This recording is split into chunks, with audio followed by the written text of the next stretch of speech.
Nasawi ang kambal na bata nang masunog ang kanilang bahay sa Tondo, Maynila. Iniwan daw silang natutulog at nakulong sa kanilang kwarto. May report si Jamie Santos. Emosyonal si Jacqueline habang ikinukwento ang nasaksihan niyang huling sandali ng inaalaga ang kambal na babae.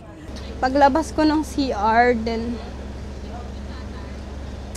pumasok ko sa kwarto ko, nag-upo-upo ako.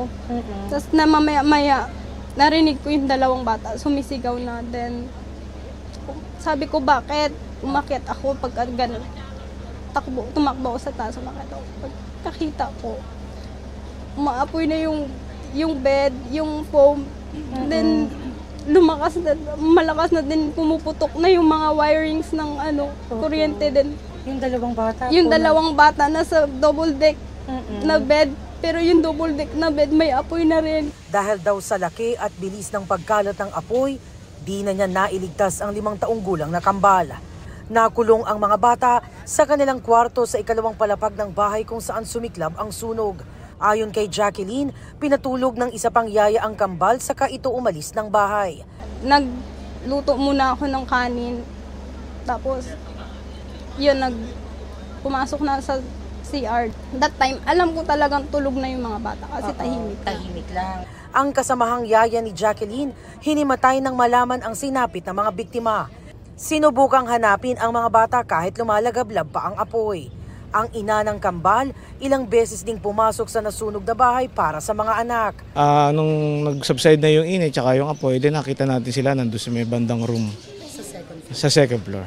Na-burn na sila yung mga katawan nila. Pasado 2:00 ng hapon nang sumiklab ang sunog na naapula matapos ang halos 1 oras. Gawa raw sa kahoy ang loob ng bahay kaya mabilis kumalat ang apoy kahit na konkreto ang labas nito. Under investigation pa po. Inaalam pa ang kabuuang halaga ng pinsala ng sunog.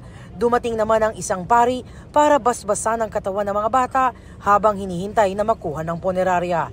Jamie Santos nagbabalita para sa GMA Integrated News. Nahuli kamang pamamaril sa isang lalaki sa Tondo, Maynila. Posibleng may kinalaman daw ito sa droga. May report si Von Aquino. Nagiinuman ang mga lalaking ito sa isang barong-barong sa tabi ng Riles sa barangay 152 Tondo, Maynila pasado 11:00 ng umaga. Naglakad paikot ang lalaking nakaitim habang tumayo rin ang isa pa. Nang magkasalubong sila, 2 beses na pinaputukan ng baril ng nakaitim na lalaki ang biktima na si Jonathan Belen alias Pangan. Nung pag-ikot niyan, ma'am, meron na kaming narinig na putok, isa hanggang 2. Pagkatapos ng insidente, naglakad lang ng casual ito, papalayo yung ating suspect, papalayo doon sa ating crime scene.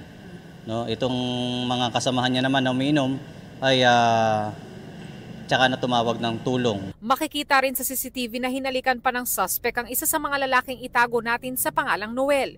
Kinilala ng pulisya ang suspect na si Nomer Mendoza alias Buboy na naging kagrupo raw ni Noel sa Manila City Jail. Kalugar namin. Sabi ito po na, may tao sa akin ito eh.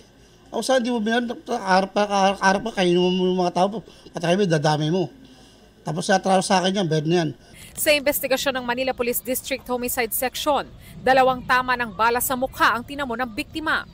2 anggulo ang tinitignan ng mga pulis sa motibo ng pamamaril. Isang patungkol sa droga, isa naman ay mukhang baka nagkapikunan habang sila ay nagiinuman po. Ayon sa MPD Homicide, 5 taon lang nakulong ang suspect dahil sa paglabag sa Comprehensive Dangerous Drugs Act of 2002 at paglabag sa gun ban in relation to Omnibus Election Code noong January 2022.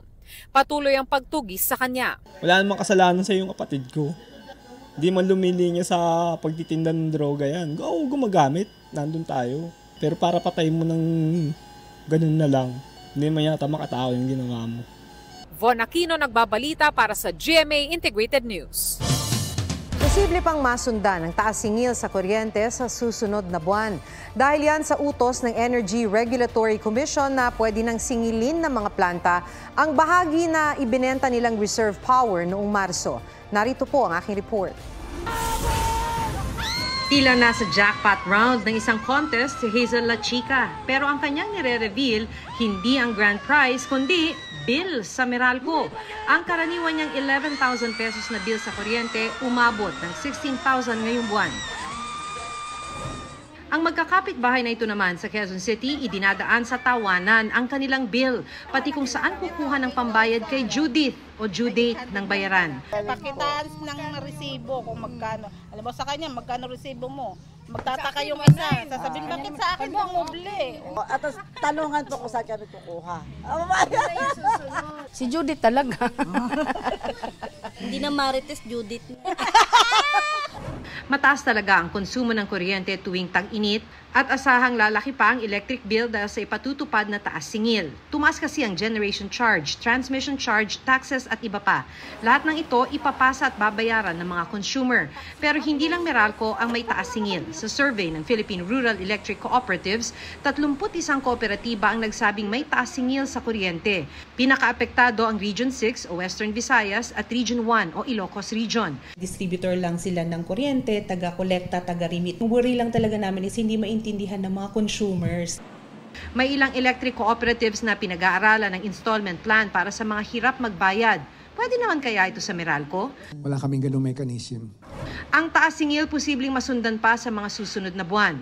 Pinayagan na kasi ng Energy Regulatory Commission na makasingil ng 30% ang mga planta ng kuryente na nagbenta ng reserve power noong Marso. Sinuspindi noon ng ERC ang bayaran dahil mahal ang bentahan at makakaapekto ito sa generation charge. Sabi ng ERC, mararamdaman ito sa June electric bill pero kung magkano, hindi pa masabi ng ahensya.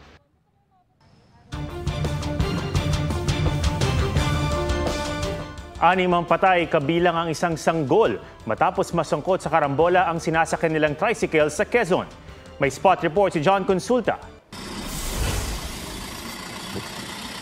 Parehong nasunog ang likod ng bahagi ng bus at isang tricycle sa Lopez, Quezon. Bumangga sa likod ng bus ang tricycle matapos itong masalpok nang nakasunod dito ang delivery van. Walang nasugatan sa mga sakay ng bus. Pero patay ang 6 sa 9 na sakay ng tricycle, kabilang ang 8 buwang gulang na sanggol.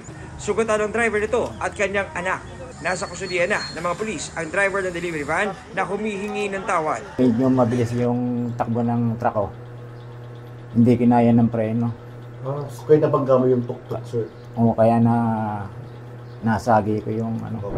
Patay na natagpuan ang isang dalagita sa isang bakanteng lote sa Tanawan City, Batangas. Sa investigasyon, sinaksak sa leeg ang 16 na taong gulang na biktima. Wala rin siyang saplot pang ibaba at may busal sa bibig. Arestado ang kasintahan ng biktima. Aniya, nagdilim ang kanyang paningin nang saktan siya ng nobyang gusto makipaghiwalay sa kanya. Maharap sa reklamong murder ang suspect. John Consulta, nagbabalita para sa GMA Integrated News.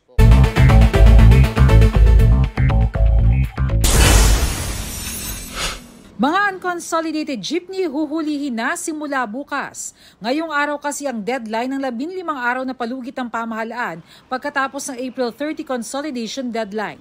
10,000 piso ang multa sa mga mahuhuling tsuper ng unconsolidated jeepney. Hiwalay pa ang multang 50,000 pesos para sa ibabiyahe nilang sasakyan na 30 araw na mai-impound.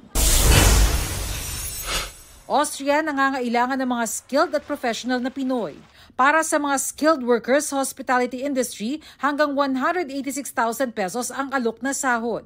Hanggang 225,000 pesos naman sa mga nasa healthcare. At hanggang 373,000 pesos naman sa mga IT professional at engineer.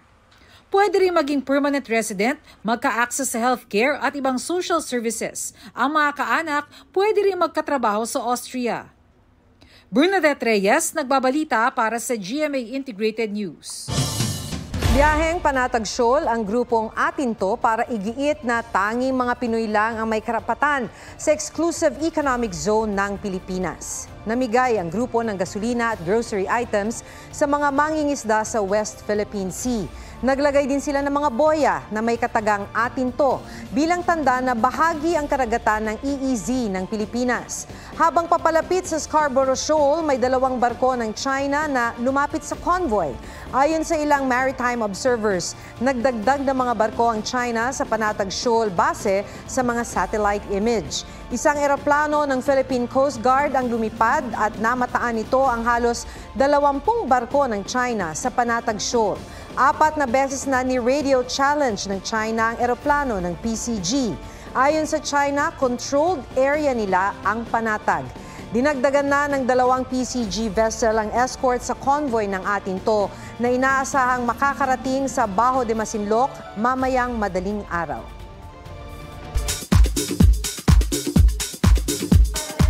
Asia's multimedia star Alden Richards nagbabala kaugnay sa mga kumakalat na peking tweets na gumagamit ng kanyang pangalan at nagkokomento raw tungkol kay Catherine Bernardo at ex-boyfriend nito.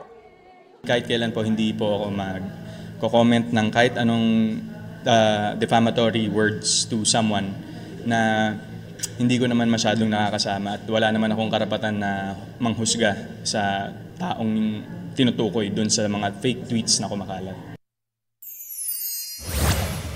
Dennis Trillo may kwelat nakakakilig na birthday greeting para sa misis na si Jeneline Mercado. Sa Instagram, ipinost ni Kapuso Drama King ang video ng Ultimate Star na ang background music, ang kantang Pag-ibig Ko'y Metal ng yumaong comedian-singer na si Jograd de la Torre. Hirit ni Dennis sa caption, "Knock knock, who's there? Bakal, bakal who? Bakal lalo mo akong mahalin pag nakita mo ito." Sinundan niya ito ng mensaheng laging nandiyan ang kanilang pamilya para mahalin at alagaan si Jen.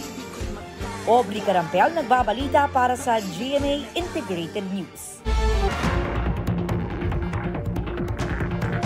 Hinahabol ng mga pulis ang trailer truck na yan na biglang sumalpok sa humarang na police car sa Lima, Peru. Sa halip na huminto, humarurot pa ang truck. Umabot pa ang habulan sa kalsadang puno ng motorista. Ang driver, tinangka palang tangayin ang minamaneho niyang cargo truck. Base sa investigasyon, hindi sumunod sa ruta ng biyahe ang suspect pero natuntun siya ng may-ari ng truck sa pamamagitan ng GPS. Nahuli ang suspect nang bumangga ang truck sa poste ng kuryente. Dinala siya sa ospital matapos mabaril sa dibdib. Patay ang isang magsasaka sa Northern Samar matapos suwagin ng alaga niyang kalabaw. Ayon sa pulisya, maghapong pinag-araro ng biktima ang alagang kalabaw. Posible umanong dahil sa tindi ng init kaya naging agresibo ang kalabaw at inatake ang magsasaka. Mga kapuso, alamin ang State of the Nation. Mag-subscribe sa GMA Integrated News sa YouTube. Sa ating mga kapuso abroad, samahan niyo kami sa GMA Pinoy TV at sa www.gmanews.tv.